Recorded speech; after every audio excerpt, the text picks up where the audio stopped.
VIP John AG here. $3 trillion.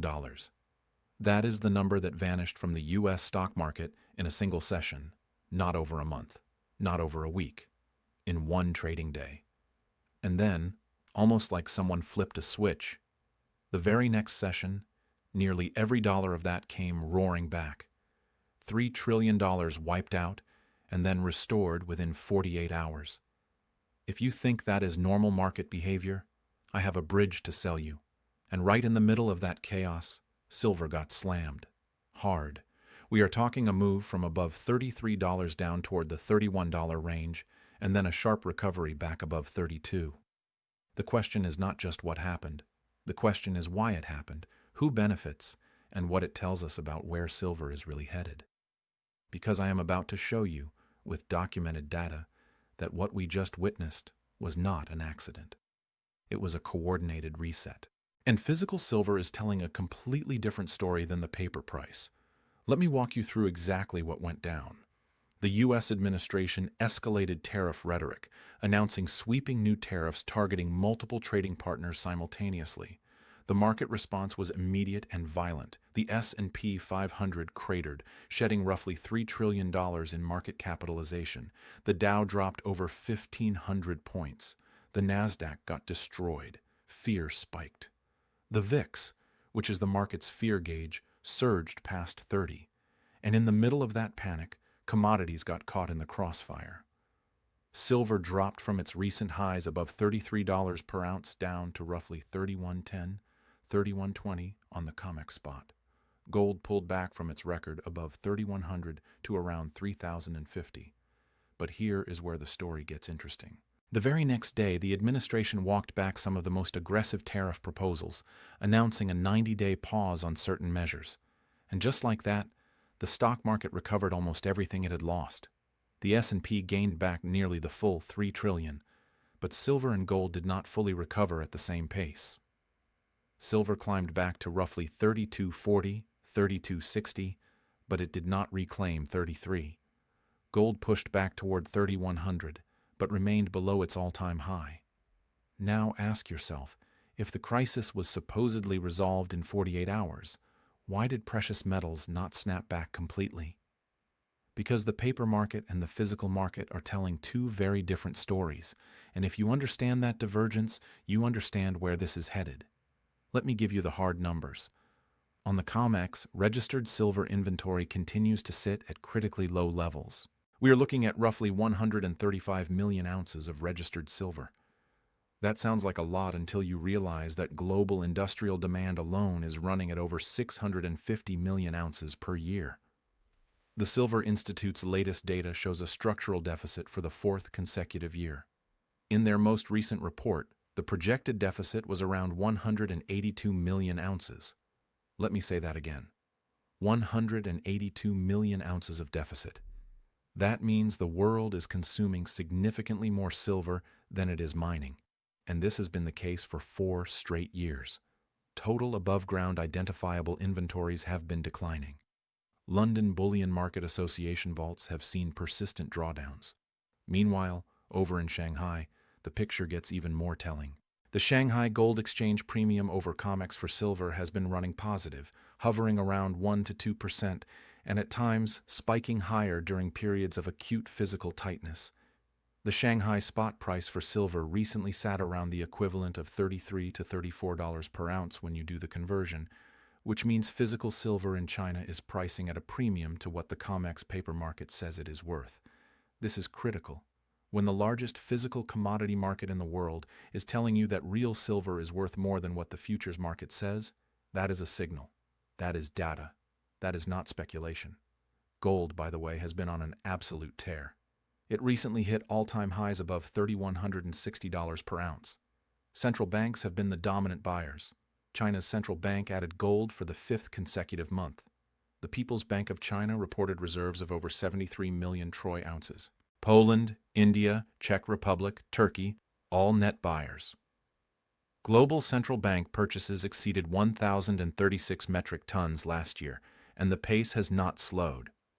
The gold-to-silver ratio is currently sitting around 96 to 97. Historically, That ratio has averaged closer to 60 or 65. In some of the biggest precious metals bull markets, it has compressed to 40 or even 30. If gold is at 3,100 and the ratio simply reverts to its historical mean of 60, that puts silver at over $51. If the ratio goes to 40, which it has done before, you are looking at silver at $77. These are not fantasy numbers. These are based on historical ratios that have repeated over centuries. Now, Bitcoin, for reference, is trading around $83,000 to $84,000. It also took a hit during the tariff panic, dropping below $80,000 before recovering. I mention Bitcoin not because they are in competition, but because the capital flow dynamics are informative. When true panic hits, even digital assets sell off. But physical precious metals in your hand cannot be liquidated by a margin call. They cannot be frozen by an exchange. They are not subject to counterparty risk, and that distinction matters enormously when the system shakes. Looking at the numbers, about 75% of you watching right now are not subscribed. If this kind of unfiltered analysis is cutting through the noise and giving you clarity when mainstream financial media is spinning fairy tales, take 1 second and hit that subscribe button. That is how we grow a community built on truth, not hype. Drop VIP John AG in the comments so I know you are part of the team. And if it is not for you, no hard feelings. I do not chase empty metrics. I do not sell signals. I do not sell courses. I do not sell mentorships. This channel exists to give you the data that CNBC and Bloomberg will never put on a chyron. Here is what makes this truly insane. Here is the smoking gun. The $3 trillion wipeout did not happen in a vacuum. Let me connect the dots for you. In the days leading up to that crash, there was a significant increase in short positions on the COMEX in both gold and silver. The Commitment of Traders report showed managed money net longs being reduced and commercial short positions being adjusted. In other words, the big banks, the commercial traders, the ones who consistently sit on the short side of precious metals, were positioning before the news dropped. And then the tariff announcement hit. Panic selling across all asset classes. Margin calls triggered across the board. Leveraged traders in silver and gold futures got stopped out. The open interest in silver futures dropped notably, meaning positions were being liquidated, not voluntarily closed. They were being forced out. And who was on the other side of those liquidations? The commercials, the bullion banks. They covered short positions at lower prices. This is the playbook. I have talked about it in previous videos. Create a catalyst for volatility. Trigger margin calls. Force weak longs out of their positions. Cover your shorts at a discount, and then let the price recover. It has happened before the last 3 major COMEX delivery months, and it happened again here. And here is the part they really do not want you to see. While the paper price was getting smashed and leveraged traders were getting liquidated, delivery notices on the COMEX remained elevated. In the most recent active delivery month, total silver deliveries exceeded 15 million ounces. Gold deliveries were also robust. So while the paper price says silver is worth less, the delivery data says physical demand has not flinched. People are standing for delivery. They are taking the metal out of the vaults. The COMEX registered category has been steadily declining. If you have been watching this channel, you already knew this was coming. I told you in the previous video that any sharp sell-off in this environment would be a paper market event, not a physical market event. And that is exactly what played out. Now let me show you the physical versus paper divergence in even starker terms. Go try to buy 100 ounces of physical silver right now from any major dealer. Go to APMEX, go to SD Bullion, go to JM Bullion. Look at the premiums. Silver Eagles are carrying premiums of $4 to $6 over spot. Even generic rounds and bars are running $2 to $3 over spot. Some products have lead times of 1 to 2 weeks. The U.S. Mint has been struggling with blank supply. The Royal Canadian Mint has had allocation issues. The Perth Mint has publicly acknowledged tightness in silver supply. Meanwhile, the paper market says silver is $32 and change. But if you want to actually hold an ounce of real silver in your hand, you are paying $35 to $38, depending on the product. That is a disconnect of 10 to 18% between the paper price and the real price. Let me say that again. The real price of physical silver, what you actually pay to own it, is 10 to 18% higher than what the COMEX spot price indicates.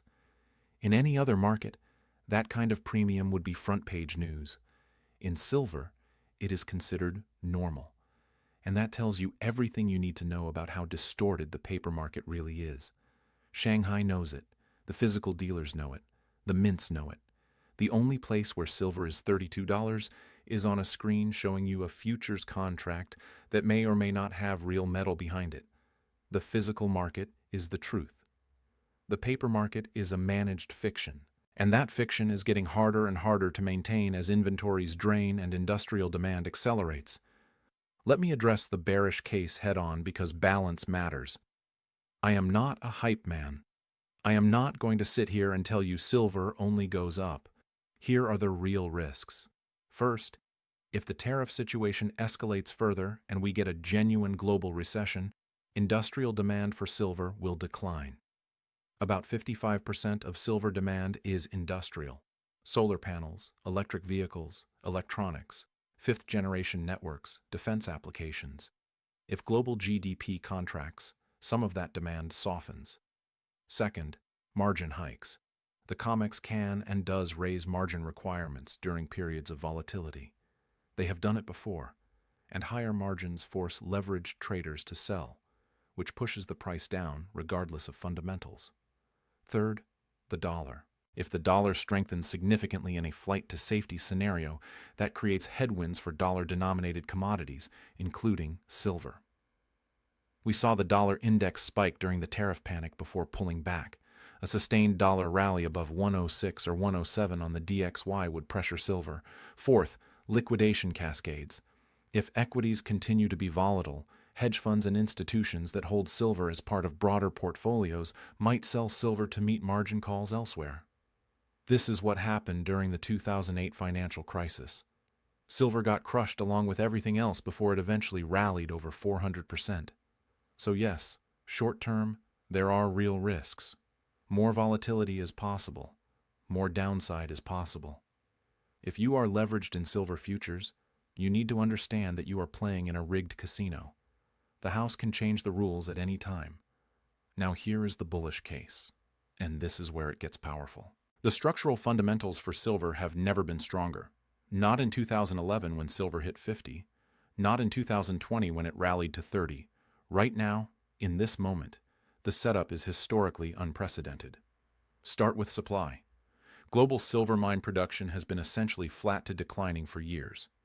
The latest data shows around 820 million ounces of mine production.